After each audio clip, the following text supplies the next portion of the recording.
Vulgarisation, journalisme, illustration, médiation, etc. Simple, c'est à chaque épisode des portraits de personnes qui exercent ces métiers, qui communiquent la science ou permettent aux scientifiques de la communiquer et de la rendre simple.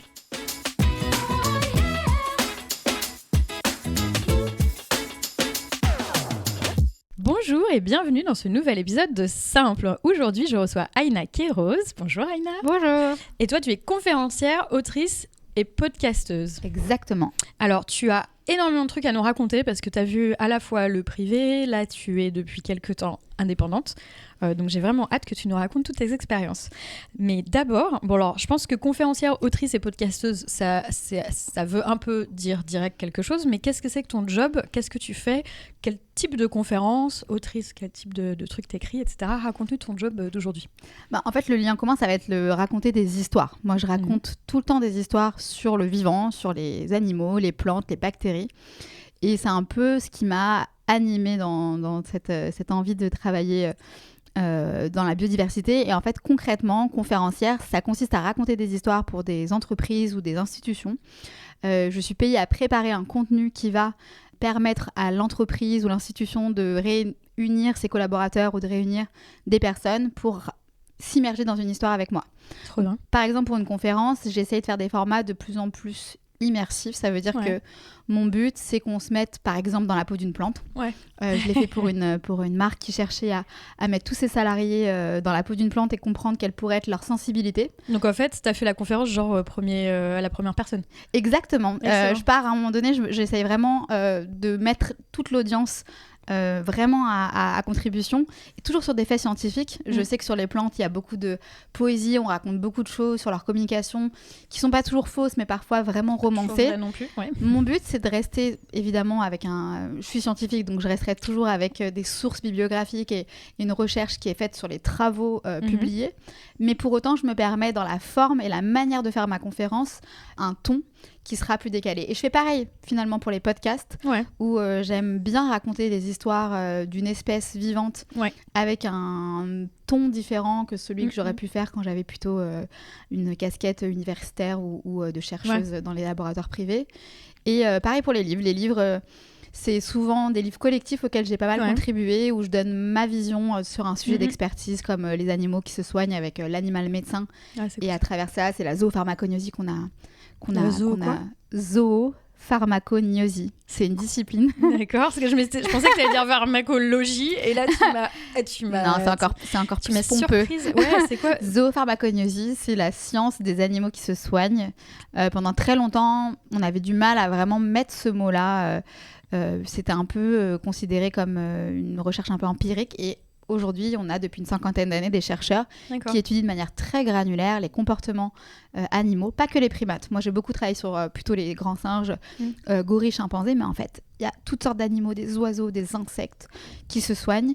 Et sur ce livre-là, moi, je donnais un point de vue et je parlais de travaux qui avaient été faits sur les grands singes, mais d'autres ont parlé des autres espèces. Et d'autres livres que j'écris en ce moment sont parfois plus des points de vue sur notre relation au vivant et comment les espèces qui nous entourent pourraient nous inspirer, puisque mon gros sujet aussi, c'est le biomimétisme. C'est le biomimétisme. Alors, tu as fait un TED il n'y a pas longtemps, un TEDx il n'y a pas longtemps. Donc, je vais mettre le lien pour ça, et je vais mettre les liens de tes podcasts aussi en description. Donc, n'hésitez pas à aller tout de suite voir la description si ça vous intéresse d'en savoir plus. Donc là, c'est ton job aujourd'hui. Donc, en fait, tu es indépendante et tu fais plein de choses.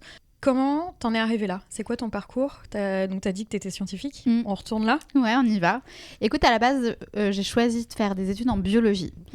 Ce qui se passe en biologie, c'est qu'on te demande assez vite de te spécialiser. Donc tu peux pas être une biologiste qui travaille sur tout. Non. Et moi, le choix que j'ai fait quand il a fallu choisir entre les plantes, les animaux, les bactéries ou autres, ça a été le végétal.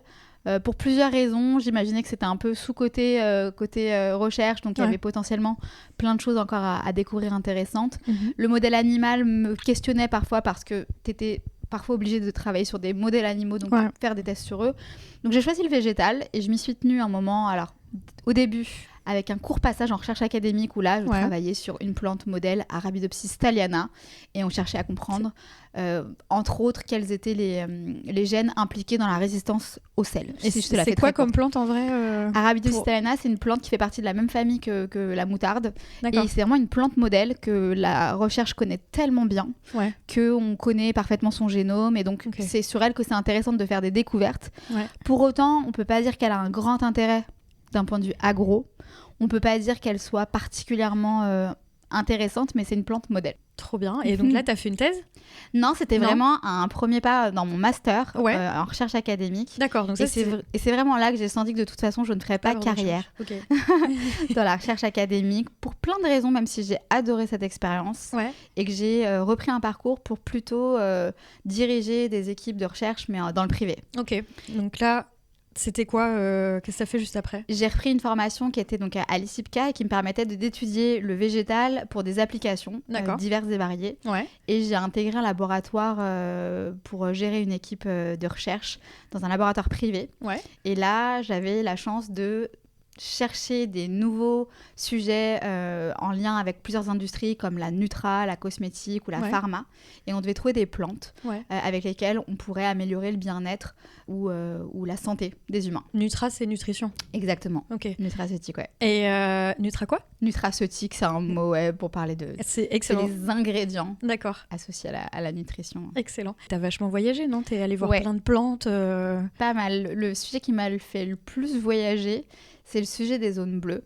C'est le fait qu'il y ait des endroits dans le monde, des zones géographiques, dans lesquelles il y a plus de centenaires qu'ailleurs. D'accord. T'en as 5 dans le monde, donc t'as le Costa Rica avec la péninsule de Nicoya, Okinawa au Japon, la Sardaigne, Ikaria en Grèce et Loma Linda. Ouais. Okay. Et l'objectif pour moi, c'était d'aller faire des enquêtes ethnobotaniques. Un deuxième mot un peu barbare. Ethnobotanique, relation entre l'humain et le végétal. D'accord. Et donc, pendant ces études-là, je questionnais des personnes qui avaient plus de 100 ans sur toutes leur usage traditionnel de plantes, que ce soit pour se soigner ou pour guérir des blessures ou quand ils avaient les sinus bouchés. Et à partir de là, l'objectif, c'était de comprendre quelles pouvaient être des familles de plantes ou des familles de molécules végétales qui pourraient contribuer à la longévité. Il n'y avait pas de plante miracle pour devenir centenaire, mais on cherchait des contributeurs. Et donc là, tu étais plutôt en recherche, mais il me semble qu'à un moment, tu as switché pour faire plutôt communication, ou en tout cas, tu bossais dans la communication dans ta boîte, c'est ça ? Exactement, j'ai eu un poste. Alors, je suis restée 10 ans dans ce laboratoire. Pendant 5 ans, c'était vraiment diriger la recherche et le développement, directrice R&D. Et après, c'était l'innovation et de la com scientifique. Et là, j'avais plutôt la responsabilité d'aller chercher les idées en amont. Pourquoi on s'intéresserait plus à une plante qu'à une autre ? Et c'est là que j'ai pu vraiment... exprimer ma fascination pour le biomimétisme puisqu'il fallait trouver les idées en amont. Et la com scientifique, ça consistait à vraiment valoriser la recherche qui était faite et rendre nos innovations, entre guillemets, sexy et faciles à comprendre pour nos clients, mais potentiellement même pour le consommateur. Ouais, c'est ça, j'allais dire, du coup, la com scientifique en boîte privée, c'est ça, c'est consommateur, client. Essentiellement B2B quand même, parce qu'en plus, moi, je travaille pour B2B, un labo. donc c'est business, hein. Business to business, ouais, tout à fait. Moi, je travaillais pour des laboratoires de recherche qui travaillaient pour des industriels qui, eux, faisaient des produits.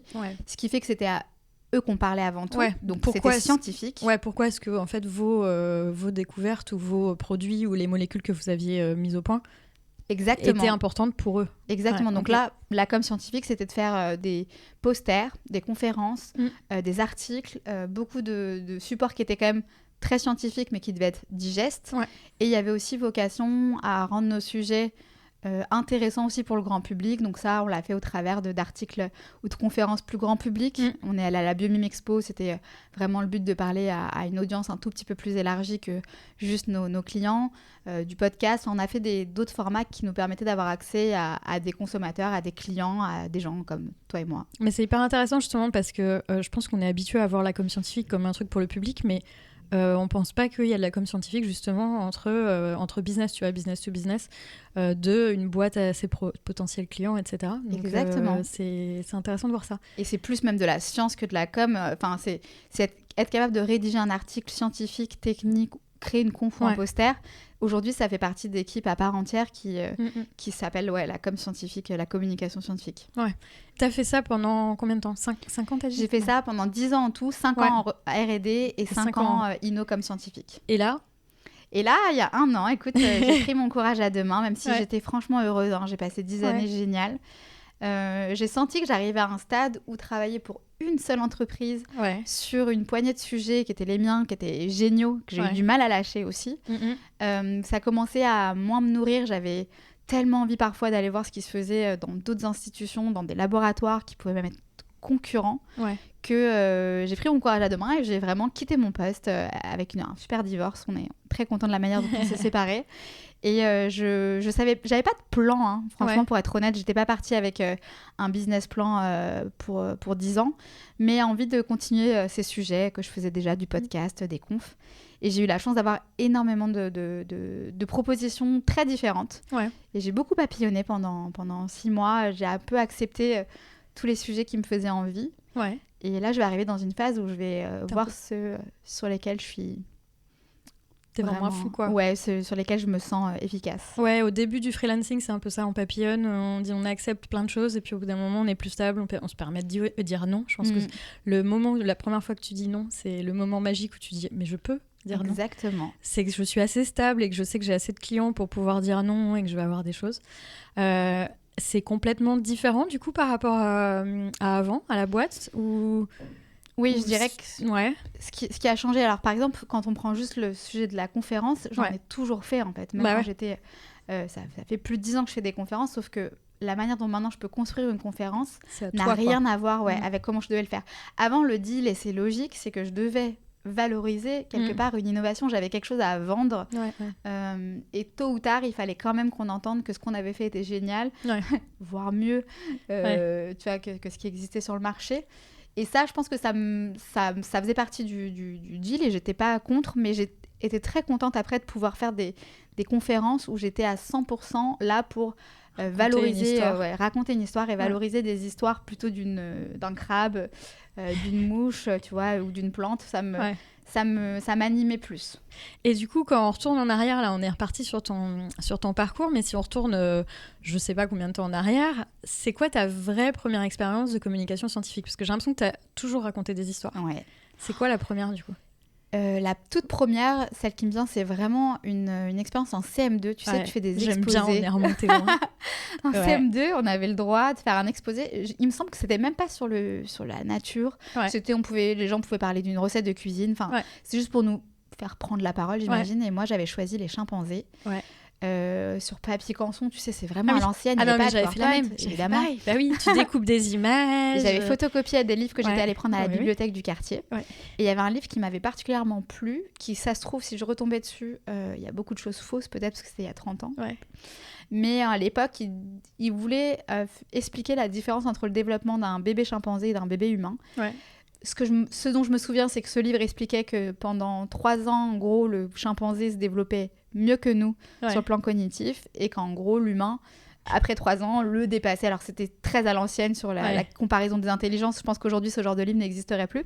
Mais c'est ça qui m'a servi à faire mon bel exposé. J'ai beaucoup de souvenirs de la préparation. Un tout petit peu moins du moment où je l'ai présenté. Je me souviens juste d'avoir d'être passionnée, quoi, de raconter mon histoire de chimpanzé, des comparaisons avec mes photos sur le papier canson.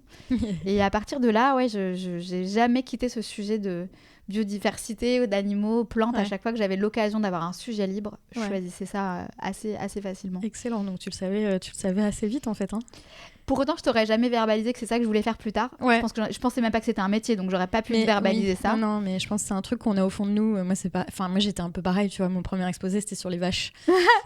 Et c'est un peu la même chose, tu vois, raconter des histoires sur les animaux, découvrir des trucs, mais effectivement, j'aurais jamais mis les mots là-dessus non plus, tu vois. Et puis c'était la com scientifique, c'était pas un boulot qui existait avant, donc exactement. Comment dire, on pouvait pas mettre un mot même quand t'as fait de la recherche après. Mais oui, enfin, la communication scientifique il y a 10 ans, 15 ans avait pas la même portée ou était pas vu comme noble. Là où aujourd'hui, je crois quand même que ça a pas mal bougé. Maintenant, c'est beaucoup mieux. Bah, tu vois, rien que quand j'ai commencé Pint of Science, il y a bientôt 12 ans, on m'avait dit de cacher ça de mon CV. Oh, waouh. tu vois. Donc il y a juste 12 ans, hein. Donc ça paraît pas si loin que ça, mais en même temps, mon boss m'avait dit planque ça de ton CV, sinon ça la fout mal. Alors que là aujourd'hui, j'imagine. Maintenant je peux plus planquer de mon CV. Ouais. Ouais. Mais t'imagines, enfin voilà, c'est fou. il y a vraiment une énorme différence. Et tu parles des conférences, t'as vraiment pas mal des conférences. Ouais. C'est quoi ton meilleur souvenir, le truc? C'est pas forcément le truc que tu préfères faire, mais le meilleur souvenir où t'as vraiment l'impression que ton initiative, l'activité que t'as faite, la conférence, le je sais pas quoi, il y a vraiment eu un impact, tu vois, ou que t'as le plus kiffé faire en fait. Ouais. Je dirais que j'ai bien aimé prendre des risques. La première fois, en fait, quand j'ai commencé mon job en tant que vraiment personne qui dirige la recherche et le développement pour une entreprise, j'ai voulu paraître un peu sérieuse dans mes premières communications. Ouais. Et je m'entends ne pas assumer certaines blagues qui me venaient, certains... Je prenais peu de liberté sur les premières années parce que je devais déjà faire mes preuves, j'étais jeune. Ouais. Et il y a une fois où ça s'est un peu débloqué, j'ai eu une grosse conférence qu'on m'a proposé de faire. Je ne saurais pas t'expliquer ce qui a joué dans cette fois ce lâcher-prise, mais je me suis autorisée beaucoup plus à déconner et à vraiment présenter mon sujet de manière extrêmement sérieuse, mais sans me prendre au sérieux. Ouais. Et c'est peut-être la manière dont les personnes ont retenu cette conférence. J'étais face à des grands dirigeants, eux aussi, d'institutions, de grands titres en direction de recherche, développement, innovation, et de voir qu'en fait ça avait été perçu pas du tout comme un manque de sérieux ou de compétences, mais que ça avait fait rire au bon endroit et retenir surtout l'essentiel. Ouais. C'est peut-être la première fois où je me suis dit ok, je vais pas être obligée de me déguiser en blouse, en chercheuse un peu. Et au contraire, je peux peut-être même avoir une forme de reconnaissance, peut-être pas pour tout le monde, il y a peut-être des personnes qui ont assisté à cette conférence et qui n'ont pas adhéré. Et c'est pas très grave, parce qu'en plus, maintenant que je suis du côté d'un électron plus libre, les gens avec qui j'ai envie de travailler, ça va être des gens avec lesquels il faut que j'ai cet espace, sinon on va très vite on va très vite se frustrer les uns et les autres. Carrément. Et ça, c'était quand, du coup? Ça devait être 2-3 ans après ma prise de poste, vraiment avec un gros poste et très jeune. Ouais, dans la boîte privée. Ça doit remonter à 8 ans, tu vois. Ouais, mais c'était dans la boîte privée, du coup. Dans ma boîte privée, exactement. Donc j'avais un titre quand même et une entreprise que je représentais. Ouais, non, mais c'est bien. Enfin, en fait, je pense que souvent, tu vois, les conférences, les présentations où j'ai l'impression que ça passe le moins bien, c'est vraiment ceux où les gens se forcent à être une personne qu'ils ne sont pas ou qu'elles ne sont pas. Ça peut être quelqu'un de drôle quand ils le sont pas. Tu vois, le nombre de trucs sur ma thèse en 180 secondes où dedans il y a une blague, mais tu sens que la personne, elle se force à la faire. C'est vrai, t'as raison. Mal. Et en fait, souvent, ce que je dis dans toutes mes formations, c'est il faut juste que tu sois le meilleur de toi-même. Tu vois, si t'es quelqu'un de très sérieux, fais ta conf, mais très sérieusement, mais... Tu vois, essaye de j'ai jamais pensé à l'inverse. T'as raison, des gens qui se forcent à être drôles alors qu'en fait, c'est pas leur style et que c'est hyper intéressant quand même. Horrible en fait, parce que tu sens qu'ils sont pas bien. Donc en fait, le pire que j'ai vu, j'ai l'impression que c'était vraiment où les gens se forçaient à rentrer dans une case. Donc que ce soit être trop sérieuse ou que ce soit l'inverse, tu vois, se forcer à faire une blague parce que on t'a formé et qu'on t'a dit qu'on devait faire une blague. Il y a une blague à 2 minutes 30, donc c'est horrible. Et c'est horrible. Et le mieux, c'est en fait les trucs les plus agréables, c'est quand tu sens que les gens sont exactement à leur place et qu'ils parlent de façon complètement naturelle pour eux et que c'est normal, tu vois, d'être comme ça. Et là, c'est toujours agréable que ce soit très simple, très calme, que ce soit hyper dynamique, avec des blagues, avec de l'humour et tout. En fait, c'est vraiment quand la personne est dans son bon spot que il y a une adéquation, en fait. Ouais, en fait, tu sens une vibe qui est la vibe normale de la personne, tu vois. Hyper intéressant. Et je l'avais jamais réfléchi comme ça. Et en plus, je crois que moi, dans le public, quand j'entends quelqu'un parler, que ce soit un podcast, une conférence ou une interview, j'adore un peu avoir accès à l'humain sans que ça devienne impudique. Mais j'adore me dire, tiens, cette personne-là, même quand elle est stressée, quand il y a des gens, quand ils parlent, ils ont des plaques rouges qui apparaissent. Ouais. Moi, ça me crée un sentiment hyper d'empathie, mais pas dans le sens j'ai pitié. Hein. Non, dans le sens genre, cette personne-là, en fait, est stressée. C'est une prise de parole qui représente beaucoup pour elle. Et j'écoute tout ce qu'elle dit avec un prisme différent, donc je trouve que quand on a un peu accès à l'humain à travers le fond, on est là pour le fond, ça rend le tout beaucoup plus puissant et je retiens mieux les choses. Ouais, carrément, tu connectes en fait, au lieu juste d'écouter, tu connectes, donc c'est encore autre chose, t'es pas spectateur, t'es espèce de connexion avec la personne. Mais alors maintenant ton job, tu fais plein de trucs différents. Qu'est-ce que tu préfères faire? Donc là, c'est pas forcément quel est ton meilleur souvenir, tu vois, c'est deux questions un peu différentes. Genre, quel est le truc quand tu as ça sur ta to-do list le matin, tu sais que tu vas passer une bonne journée? Ouais. J'adore tout ce qui est process de création, en fait, ce qui est vraiment... là où il faut un peu tout faire émerger, tu sais, quand on te dit au début qu'il faut tout ouvrir et après il faut refermer pour choisir. Ouais. Moi, le moment où j'ai un sujet sur la table qui vient, il faut parler du vivant invisible, raconte-moi le lien entre les parfums et le biomimétisme, enfin des briefs un peu comme ça où tu te dis au début, tu pars dans tous les sens, il y a plein j'adore ce moment où il faut partir dans tous les sens. Je me donne toujours une limite à partir de laquelle on arrête d'explorer le champ des possibles. Et après, j'aime bien aussi, plus à la fin du processus, le moment où il faut le rendre ultra impactant. Le milieu est évidemment intéressant et c'est là où j'ai je me dois d'être au taquet. C'est aussi de centraliser les informations, de les rendre digestes et d'organiser. Mais j'avoue que le démarrage, là, quand j'ai une feuille blanche et que j'ai juste à faire de la bibliographie, mettre des idées improbables ensemble et commencer à tester lesquelles sont les plus pertinentes ou innovantes, là je m'amuse beaucoup. Ah oui, non mais c'est drôle parce que chacun va avoir un peu son truc tu vois, de tâches préférées, mais c'est vrai que le processus créatif c'est cool quand on dit vas-y réfléchis, tu fais ce que tu veux. Et d'ailleurs je trouve que parfois dans la routine habituelle, surtout quand t'es freelance ou parfois t'as en plus de l'admin que t'as pas quand t'es salarié, ces processus créatifs, t'as de moins en moins de temps en fait, parce que t'as toujours des plages horaires où tu es en meeting, en machin, un truc, et ça fait du bien de laisser ton cerveau vagabonder. Moi souvent je fais ça mais en dehors du taf, tu vois, genre je pars en rando et en fait c'est là que j'ai plein d'idées qui me sautent dans le cerveau. Je suis là, ça y est, mon cerveau s'aère. Génial, ouais. Donc faut pas que tu sois assise sur un bureau avec... J'y arrive pas, moi. Le processus créatif, je peux pas. Des fois même, je suis chez moi, je suis à mon bureau et quand j'ai un truc créatif à faire, en fait, je vais aller me promener. Ah, j'adore. Moi, c'est ma technique. Moi, c'est les deux, mais j'ai des moments où j'arrive vraiment à le faire assise dans un endroit qui est fait pour. Et j'avoue que ça, les petits coups de génie, je sais pas si on peut dire ça comme ça, mais les moments où je me dis, waouh, ça, c'est une bonne idée. Maintenant que tu le dis, c'est vrai que ça m'arrive très souvent quand je suis soit en train de me balader, soit même à table avec une copine le soir. T'as raison. C'est vrai qu'il y a aussi ton cerveau, quand il est moins obligé d'être créatif, il n'est pas obligé d'être créatif de 11h à midi aujourd'hui. Tu le forces pas en fait. C'est à un moment, tu plantes la graine peut-être, tu vois, tu lis des trucs et tout, et puis après, à un moment, peut-être une semaine plus tard, tu te balades et là, pouf, il y a un truc qui arrive et tu fais waouh, en fait, j'ai trouvé comment faire ça. Moi, ça me l'a fait. Avant, c'était en nageant aussi, j'adorais. J'allais nager et quand j'étais sous l'eau, tous les trucs, quand je devais écrire une conférence, je lisais et tout, et en fait après j'allais nager. J'adore. Et pendant que j'étais sous l'eau, j'avais tout qui venait, j'avais toutes les idées qui venaient. Ça me libérait, en fait, ça m'apaisait. C'est un moment où j'étais complètement déconnectée, j'avais pas à répondre à un mail, à répondre à qui que ce soit. J'étais sous l'eau, j'étais à mon rythme, complètement connectée avec mon extérieur en fait. Et là, bim, c'était là où ça permettait des trucs de fou. Donc, génial. Et ouais, écoute, t'es peut-être un mammifère marin sans le savoir. Peut-être. Je pense que j'étais une baleine dans une autre vie. Clairement. Très clairement. On arrive à mon moment préféré du podcast. J'adore. Voilà. Je me reconnais. On arrive à mon moment préféré du podcast parce que j'ai l'impression que ça me permet d'ouvrir une petite fenêtre pour voir ce qu'il y a dans ton cerveau, les envies les plus folles, les trucs vraiment qui te feraient kiffer de mettre au point. Que ce soit complètement taré en termes de grandeur ou que ce soit, tu vois, autre chose, mais voilà, en termes de... Je sais un peu ce que tu vas dire, donc en termes peut-être d'application, d'assiduité, etc., etc. Ouais. Et du coup, là, qu'est-ce que tu aimerais tester si jamais demain je te donnais aucune contrainte? Donc du coup, ça peut être aucune contrainte de temps, aucune contrainte non plus de charge de travail peut-être. Qu'est-ce que tu aimerais faire? Ce serait de créer un rendez-vous régulier et sur lequel je m'y tiens. C'est-à-dire...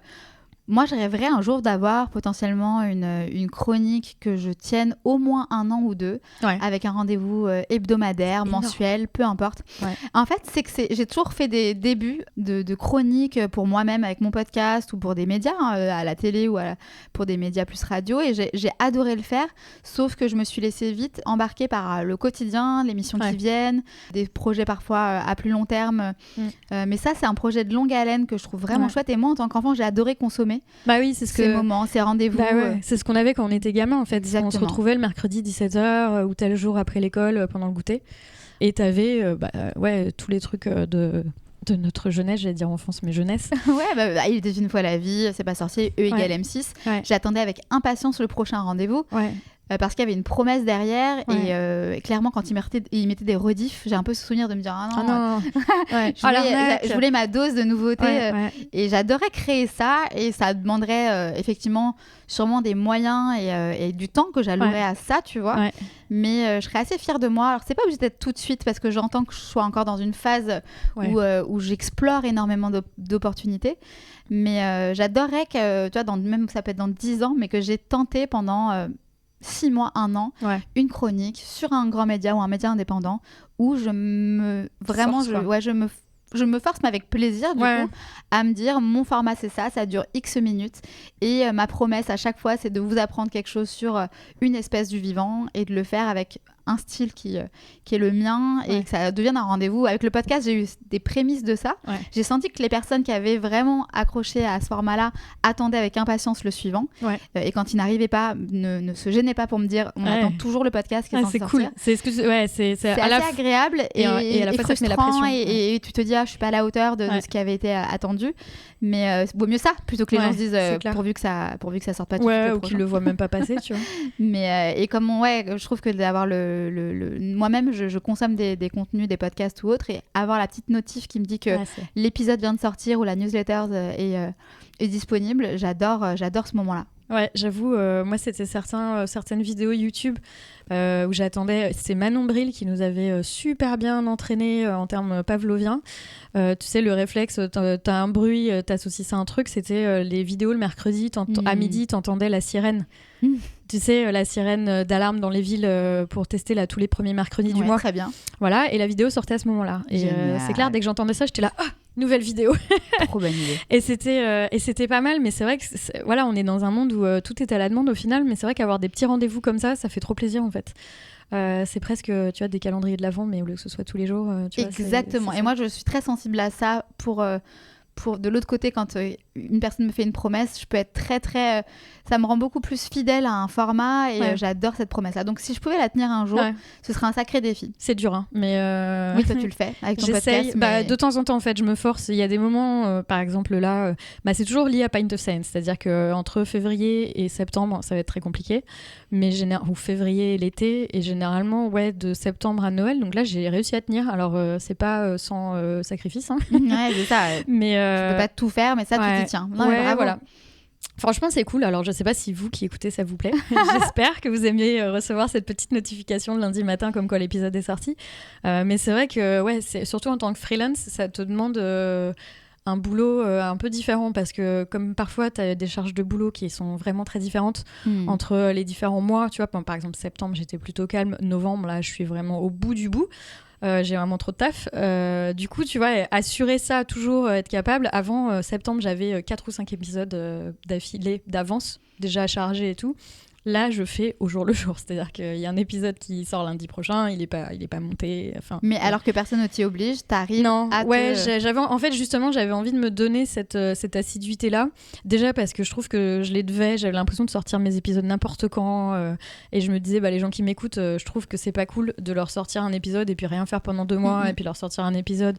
Voilà, déjà, ils l'attendent pas forcément. Et puis, pour eux aussi, c'est s'ils aiment bien le format. J'essaye de penser à vous, vous voyez, si vous m'écoutez.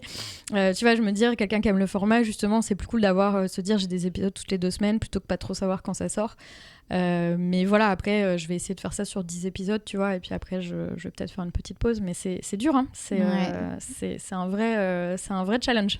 Prochain challenge pour moi, et encore une fois, pas obligé d'être à la fin du mois, mais j'aimerais beaucoup. Et ça peut passer peut-être par une structure plus grosse que moi, plus grande que moi, qui t'attend et qui se dit, par contre, nous, tu n'as pas le choix, tous les premiers mardis du mois, tu devras venir 10 minutes à un studio. Mais ça me fait souvent, c'est une pression positive pour moi, pas dans le sens le stress qui me rend meilleure, mais plutôt l'idée, il y a une vraie attente, tout le monde est prêt pour ça. On y va. Ouais, et puis surtout, c'est comme tu dis, une structure qui a un studio, qui a quoi que ce soit. Exactement. C'est pas mal, parce que c'est vrai que si c'est toi qui fais ton propre truc, parfois, un épisode de podcast, en vrai, ça prend 6-7 heures, je dirais. Donc on Je te écoute confirme. 30 minutes de podcast, on est là, ah trop bien, 30-40 minutes. En fait, derrière, il y a entre 6 et 7 heures de taf. Ouais. Donc c'est vrai que ça se voit pas tout ça. Et parfois, si t'as une structure qui t'accompagne, ou du coup, tu vois, ça peut alléger aussi, ça peut Complètement. t'aider à être plus régulière. Surtout et puis... que pour un format chronique, c'est encore plus. Hein. Moi, en toute honnêteté, je mettais plutôt un week-end entier à faire une chronique de 10 minutes. Ah oui. Non, mais parce là, que moi, je voulais mettre du son, des choses. Enfin, je partais un petit peu. Ah, et puis en plus, tu pars loin, tu pars dans la biblio, parce que moi, c'est facile, entre guillemets, c'est de l'interview, hein, donc ça veut dire que c'est pas moi qui apporte mes trucs, c'est les invités qui apportent les infos, je les interviewe, tu vois, il y a très peu de recherche. Mais t'as quand même du travail derrière. J'ai du travail derrière, j'ai peu de travail en amont, j'ai du travail derrière. Toi, c'est clair qu'une chronique de 10 minutes, c'est énorme en taf. Exactement. Derrière. Il y a beaucoup de recherches et tout. Alors, je vais mettre ton lien LinkedIn. Trop cool. Twitter aussi, mais t'es plutôt sur LinkedIn. Ouais, vraiment. Sur LinkedIn. Pour qu'on puisse suivre. Et puis peut-être un jour, on verra ce rendez-vous. Trop hâte de voir ça. Justement, je vais mettre le lien sur LinkedIn pour que les gens puissent venir te poser des questions s'ils ont besoin. Mais là, justement, on arrive à la fin du podcast où l'idée, c'est de donner des conseils, 3 conseils généralement, parce que 3, c'est pas mal, aux gens qui aimeraient faire comme toi. Donc ça peut être des conseils tu vois, hyper pratiques, ça peut être vraiment des trucs que tu aurais aimé entendre avant. Un premier conseil, c'est pas forcément négliger ce qu'on adore faire mais qui est pas en lien avec notre métier. Moi, je pense à 2 choses. J'ai toujours adoré faire du théâtre. Ouais. Petite, j'ai complètement laissé tomber, on va dire, à l'adolescence. Il y a eu un moment comme ça pendant 10 ans où j'ai beaucoup moins pratiqué et c'était moins mon truc. Ouais. Et j'ai repris le théâtre plus tard quand j'ai déménagé à Limoges dans une troupe d'impro et je pensais vraiment que c'était une petite passion à côté qui n'aurait jamais de lien avec mon activité. Et c'est vraiment très récemment où j'ai assumé le fait que c'était 2 univers, que je cultivais les sciences et le théâtre qui n'avaient sur le papier pas grand chose à voir, mais pour la partie conférencière, évidemment que on me le disait déjà, hein, tu vois, au début, genre oui, mais toi tu fais du théâtre, ça doit être plus facile pour les conférences. Je dirais que je m'en rendais pas compte à une époque. Maintenant que je dois le mettre de manière encore plus immersive, parfois je raconte un conte, j'immerge vraiment les gens et ça m'aide. Donc mon conseil derrière ça, c'est peut-être que vous avez une pratique qui vous semble pas du tout, ou quelque chose que vous adorez faire ou pour lequel vous êtes doué, qui vous semble pas en lien avec votre carrière professionnelle. Moi, j'invite à ne pas forcément le lâcher en pensant que c'est une perte de temps, parce que déjà, tout simplement, ça peut être un exutoire, et que ça fait du bien. Voilà, que ça fait du bien pour cette première raison. Mais en plus, on peut être surpris par la manière dont ça s'inscrit. Et pareil, la primatologie, moi, c'est un sujet que j'adorais, même quand j'étais partie sur les sciences du végétal. Je continuais à aller à plein d'expos au Muséum d'histoire naturelle et tout. Et c'est ça qui m'a donné une idée, qui m'a permis de me raccrocher au biomimétisme en m'intéressant aux plantes que mangeaient les singes. Donc, par là, ce que je veux dire, c'est entretenez vos projets parallèles, on appelle ça des side projects, des hobbies, ou même des hobbies, quoi. Parce qu'en fait, ça peut faire la différence à un moment donné dans votre parcours. Ça, c'était un premier conseil que je trouve intéressant. Le deuxième, c'est que parfois aussi, surtout quand on va embrasser une carrière dans le salariat, on attend des fiches de poste qui correspondraient complètement à ce qu'on a envie de faire. Et ce que je remarque dans mon expérience et autour de moi, c'est que parfois il y a une fiche de poste qui est pas complètement qui remplit pas toutes les cases qu'on voudrait, et que parfois il y a moyen de faire de son poste avec du temps, hein, faut pas arriver le deuxième jour. Non, c'est ridicule dès le deuxième jour de vouloir changer le cadre qui nous a été proposé, mais je dirais que si on remplit la fiche de poste telle qu'elle est attendue, qu'on a fait 100% du travail qui était attendu et qu'on veut mettre de l'énergie en plus ailleurs pour développer un projet qui n'était pas franchement demander ou développer une nouvelle compétence, ça peut être souvent payant, parce que l'employeur qui à ce moment-là, typiquement la communication scientifique n'existait pas moi avant qu'on me propose le poste, et j'imagine, là je suis pas dans la tête des RH, mais quand on m'a proposé de prendre ce poste en innovation et comme scientifique, c'est parce que déjà dans la manière dont je communiquais en tant que R&D, vraiment responsable R&D, j'avais déjà cette capacité à communiquer. Donc ça, ce serait le deuxième conseil, c'est ne pas toujours attendre la fiche de poste idéale et plutôt considérer que vous pouvez la transformer une fois sur place avec un petit peu de temps et de patience. Et peut-être un dernier conseil, un troisième conseil, ce serait de ne pas hésiter à se rapprocher de la manière dont on aime faire les choses, de qui on est vraiment. Il y a toujours une petite peur de ne pas se conformer à ce qui est attendu par rapport à un format donné. Quand on fait de la com scientifique, pour avoir créé mon podcast au début, j'avais imaginé une version beaucoup plus ennuyeuse que ce que j'ai fait, beaucoup plus politiquement correcte, passe-partout. Ouais. Et c'est vraiment non, ça marche pas, je pense que j'ai pris plusieurs coups de pied aux fesses de podcasteurs ou autres qui m'ont dit attends, quand tu me parles dans un bar de la nouvelle découverte que tu as faite sur tel animal, t'es beaucoup plus intéressante que quand tu prends cette posture par exemple sérieuse. Donc j'ai envie de dire, moi dans mon cas c'était d'ajouter plus de dynamisme, d'humour et de spontanéité dans ce que je faisais. Pour d'autres ce sera un autre chemin, mais en tout cas se rapprocher de qui on est et de proposer notre sujet de manière très proche de nous, c'est toujours à mon avis plus payant de se tromper même avec ce choix-là et de se dire mais en fait c'est pourtant quelque chose qui me ressemble à moi, enfin qui me ressemble vraiment, que de vivre une frustration de se dire mais j'ai mis les mauvaises chaussures dès le début. Donc de faire les choses avec beaucoup de sincérité sur comment on a envie de les faire. Et ça revient exactement à ce que tu as donné comme conseil dans les deux sens. Ne pas s'obliger à faire quelque chose de très blague, gounette, etc. si c'est pas notre style et c'est pas ça qu'on aime être au quotidien. Et à l'inverse, parce que l'extraversion est beaucoup valorisée en fait, l'être extraverti. Oui, mais si c'est pas toi, c'est horrible. Il y a des gens qui sont introvertis et très intéressants dans leur prise de parole aussi. Carrément. Parce que beaucoup plus centrés, beaucoup plus canalisés. Il y a des voix qui te calment. Tu as des gens très calmes, t'as pas Tout besoin... à fait. En fait, il y a vraiment de l'intérêt dans des deux, pas juste type de personnalité, mais dans plein de choses. Et c'est vrai que le pire, je pense, c'est ça, c'est de sentir que la personne est pas du tout dans sa bonne case, quoi, tu vois. C'est ça. Et il y a toutes sortes de publics en plus.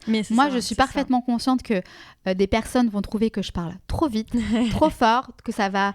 à 1000 à l'heure et que c'est très dynamique et c'est ok que ces personnes-là quelque part je les ai fatiguées en 3 minutes de mon épisode et qu'elles se disent c'est pas pour moi ou qu'elles me ralentissent tu vois éventuellement et à l'inverse moi des formats qui sont parfois extrêmement lents posés soit c'est pas mon truc à moi et d'autres personnes adorent parce qu'elles adorent se poser avec leur petit thé sur un canapé et écouter religieusement. Moi si le contenu m'intéresse je vais l'accélérer et quelque part ça veut dire que soit le fond intéresse suffisamment pour que quelqu'un se mettre en condition pour vous écouter tellement le fond est intéressant, soit ça veut dire que des personnes ne vont pas choisir votre façon de faire, mais que celles qui adhèrent à votre style et votre personnalité adhèrent vraiment.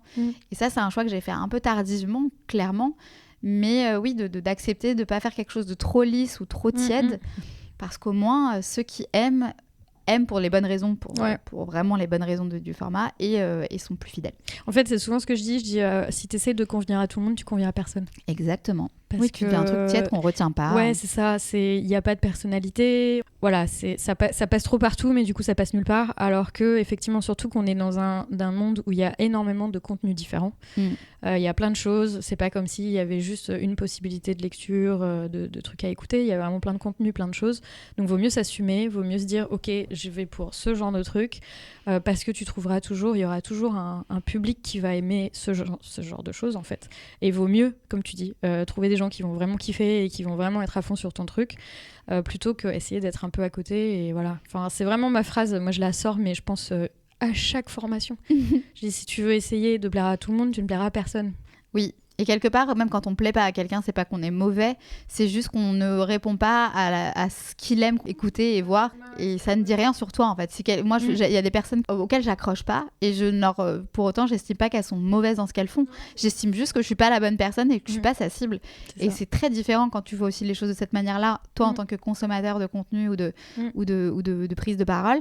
Il en faut pour tout le monde. On n'a déjà pas été d'accord en regardant un film, en écoutant un podcast ou en regardant une conférence, des avis qui sont très divergents, et c'est la beauté de la com scientifique aussi, c'est que il y en a pour tous les styles, et le tout c'est peut-être pas si on sent que vraiment personne n'adhère à notre format, se poser des questions peut-être un jour.